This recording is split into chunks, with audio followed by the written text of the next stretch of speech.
Hello everybody, welcome to Nayan financial classes. और मैं आज लेके आया हूं आपके लिए Nippon India small cap fund का फंड एनालिसिस। आशा करता हूं आपको ये वीडियो पसंद आएगा। और अगर अभी तक आपने मेरे चैनल को सब्सक्राइब नहीं किया है तो प्लीज आप उसे सब्सक्राइब करें। और और अगर आपको ये वीडियो पसंद आए तो डेफिनेटली आप उसे लाइक करें और अपने सर्कल में शेयर भी करें। तो friends, let's start the fund analysis.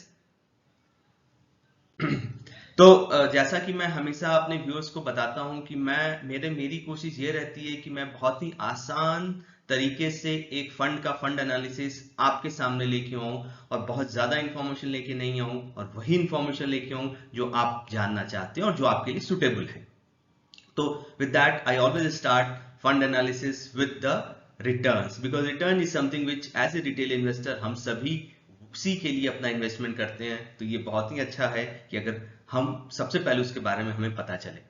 तो फ्रेंड्स, ये है Nippon India small cap fund का लास्ट 5 इयर्स का रिटर्न। लास्ट 5 इयर्स में इस फंड ने हर साल 32% के हिसाब से रिटर्न दिया है। हर साल इसने आपके मनी को, अगर आप इन्वेस्टेड रहते हैं तो हर साल इसने आपके मनी को 32% के हिसाब से ग्रो किया है। तो अगर रूल ऑफ 72 हम यहाँ पे अप्लाई करें तो तकरीबन 72 डिवाइडेड बाय 32, 2.5 साल में ये जो फंड है तकरीबन आपके पैसे को डबल कर देगा। ये फ्रेंड्स इक्विटी कैटेगरी का फंड है। जैसा कि स्मॉल कैप फंड है तो डेफिनेटली इक्विटी कैटेगरी का फंड है। ये एक बहुत ही लार्ज साइज फंड है। ये अगर फंड का असेट अंडर मैनेजमेंट आप देखें तो 44,000 करोड़ का है। इससे ये पता चलता है कि ये फंड कितना पॉपुलर है अपने इन्वेस्टर्स में। और डेफिनेटली इसका बहुत ही हाई रिस्क है, बिकॉज ये एक तो इक्विटी कैटेगरी का फंड है और दूसरा ये स्मॉल कैप फंड है। तो ये उन्हीं इन्वेस्टर्स के लिए सुटेबल है जिनका इन्वेस्टमेंट हॉरिजन बहुत ही लंबा है, तकरीबन 5 से 8 साल का, और जो बहुत ही एग्रेसिव है। स्मॉल कैप वो फंड होते हैं फ्रेंड्स जो कि रिटर्न्स तो बहुत अच्छे देते हैं, बट अगर मार्केट में थोड़ी भी अनस्टेबिलिटी आती है तो ये फंड जो है उनकी पिटाई भी बहुत ज्यादा होती है, बिकॉज इनके जो होल्डिंग्स हैं, इनके जो स्मॉल सेक्टर्स के जो स्टॉक्स हैं, उनकी काफी अच्छी पिटाई होती है। तो इन सब चीजों को ध्यान में रखते हुए मैं यही बोलूंगा कि ये बहुत ही इंग्रेसिव इन्वेस्टर्स के लिए है और जिनका इन्वेस्टमेंट होरिजन 5 से 8 साल का हो। अगर हम इसके की मेट्रिसेस की बात करें तो इसका एक्सपेंस रेशियो 0.67 है, जो कि इनके कैटेगरी एक्सपेंस रेशियो के हिसाब से तकरीबन तकरीबन आधा आप मान सकते हैं। तो ये एक अच्छी बात है, बिकॉज एक्सपेंस रेशियो वैसा वो रेशियो होता है जो कि आपके रिटर्न से आपके म्यूचुअल फंड कंपनी डिडक्ट करके ही आपको वो पैसे देती है या आपको वो रिटर्न देती है। तो ये जितना कम होगा उतना अच्छा होगा। अगर मैं इसके पी रेशियो की बात करें तो इसका पी रेशियो 43 का है, और कैटेगरी पी रेशियो अगर आप देखें तो वो भी थोड़ा ज्यादा है, 43.63। अब चूंकि ये स्मॉल कैप का बहुत ही एग्रेसिव फंड है तो डेफिनेटली इसका पी रेशियो ज्यादा होना ऑब्वियस है। ये देखिए फ्रेंड्स, इसी कैटेगरी के कुछ अच्छे और भी स्मॉल कैप फंड हैं, और ये सारे फंड अच्छे हैं। तो इन फंड्स का एक चार्ट में मैंने इन सब का रिटर्न 1 साल, 3 साल और लाइफ का रिटर्न मैंने आपके लिए लेके आया हूं। अगर आप देखें तो Nippon India small cap fund returns के मामले में बाकी सारे फंड को बीट करता है। बाकी सारे फंड भी काफी अच्छे फंड हैं। अगर आप देखिए एसबीआई का स्मॉल कैप फंड, ये स्मॉल कैप फंड का एक बहुत ही कैटेगरी का एक बहुत ही अच्छा फंड है। एचडीएफसी, एक्सिस, ये सारे बहुत ही रिप्यूटेड फंड हाउसेस के अच्छे फंड हैं। और इन फंड्स में अगर हम देखें तो निपॉन इंडिया रिटर्न के मामले में डेफिनेटली काफी अच्छा है। अब हम आगे बढ़ते हैं फ्रेंड्स। सेक्टर एलोकेशन की बात करें तो चूंकि ये एक स्मॉल कैप का फंड है, सेबी के रेगुलेशन के हिसाब से ये 0 to 100% इक्विटी में इन्वेस्ट कर सकते हैं, और ये कैश इक्विवेलेंट ये अपना 0 से 35% रख सकते हैं। और ये रूल्स इस सेक्टर के सारे फंड में इक्वली एप्लीकेबल होती है। एक्चुअल में अगर हम देखें इस फंड ने कैसा करा है, तो इस फंड ने इक्विटी में 96.43% का इन्वेस्टमेंट किया है, और कैश एंड कैश इक्विवेलेंट तकरीबन 3.5% इन्होंने रखा है। बहुत सारे व्यूअर्स के मन में ये सवाल आता होगा कि कैश में म्यूचुअल फंड कंपनी क्यों पैसे रखेगी। तो कैश में डेफिनेटली ये पैसे रखती है अपने खर्चे के लिए। कैश में ये पैसे रखती है कि अगर आप और हम अपना म्यूचुअल फंड यूनिट्स को रिडीम कराते हैं तो उसके लिए म्यूचुअल फंड कंपनी अपने स्टॉक्स तो नहीं बेचेगी, because as a retail investor हम बहुत ही थोड़ा पैसा उनके उनके जो एयूएम है उसके हिसाब से बहुत थोड़ा पैसा हम बाहर निकालेंगे। तो उसके लिए डेफिनेटली ये जो कंपनीज हैं कुछ पैसे अपने लिए कैश या कैश इक्विवेलेंट में रखती है, और उन्हीं से ये आपको पैसे जब भी हम रिडीम करते हैं तो हमें वो पैसे मिलते हैं। तो अगर हम एक्चुअल देखें तो इन्होंने 96.43% इक्विटी में डाला है और 3.5% जैसा कि मैंने बोला इन्होंने कैश या कैश इक्विवेलेंट्स में रखा हुआ है। अगर हम देखें इनका सेक्टर एलोकेशन की बात, तो इनका सबसे ज्यादा जो इन्वेस्टमेंट है वो आईटी सर्विसेज एंड कंसल्टिंग में है।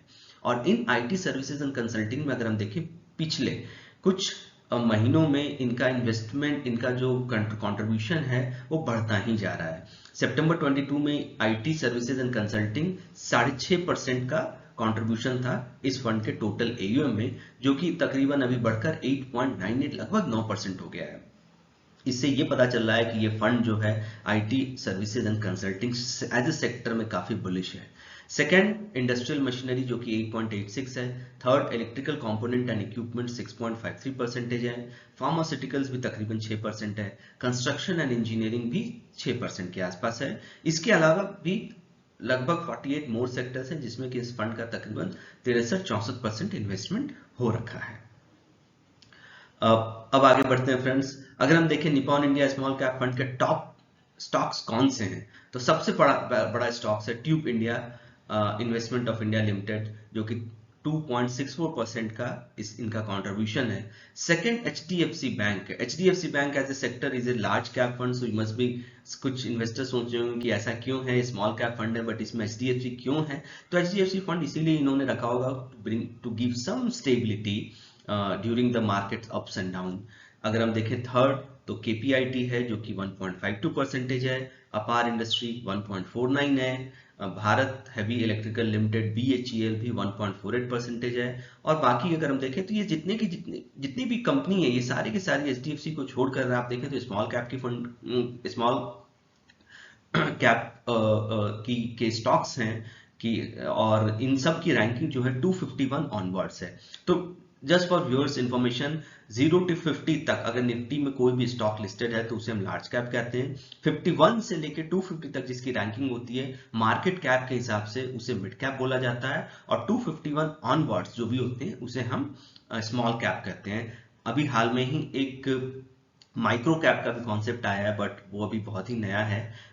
But just for viewers information, ये भी एक नया सेक्टर अब चर्चा में है बिकॉज इंडिया की ग्रोथ स्टोरी काफी बुलिश है। तो why to just limit ourselves with a small cap? Why don't we go to micro cap also? That is the philosophy. But yeah, just for your information, किसी भी company का अगर AUM के हिसाब से, मार्केट कैप के हिसाब से अगर उनकी रैंकिंग 251 और उसके बाद की है तो उसे हम small cap fund, small cap का स्टॉक बोलते हैं। और वही स्टॉक्स जो हैं स्मॉल कैप फंड्स में का पार्ट भी होते हैं। तो friends, this is all about Nippon India. आशा करता हूं कि आपको ये फंड एनालिसिस अच्छा लगा होगा। मैं हमेशा कोशिश ये करता हूं कि बहुत ही सिंपल डेटा दिखाकर सिंपल तरीके से आपके सामने फंड एनालिसिस करूं, और एज ए रिटेल इन्वेस्टर आपको जिस चीज की जरूरत है बस वही मैं आपको बताऊं। और बहुत ज्यादा टेक्निकल एनालिसिस में मैं नहीं जाता हूं because as a retail investor मुझे पता है वो आपके लिए आप उसमें इंटरेस्टेड नहीं है। आपको वही इंफॉर्मेशन चाहिए जो कि आपके वेल्थ को बढ़ाने में सुटेबल हो और जो आपके इन्वेस्टमेंट पोर्टफोलियो के लिए एक अच्छा गाइडिंग प्रिंसिपल दे सकूं। तो आशा करता हूं you would have liked it. Please like and subscribe my channel so that जब भी मैं नया फंड एनालिसिस लेके आऊं आपको उसका नोटिफिकेशन मिल जाए। और अगर आपको ये फंड एनालिसिस अच्छा लगा तो प्लीज इसे लाइक कीजिए, सब्सक्राइब कीजिए और कमेंट कीजिए। अगर आपके मन में कोई भी सवाल है तो आप मुझे कमेंट बॉक्स में कमेंट करके पूछ सकते हैं। मैं कोशिश करूंगा उसका जल्द से जल्द आंसर करने का। So with this I will just say thank you for watching and do keep connected so that I'll come back soon with a new video. Till then, please take care of yourself and bye bye. Thank you.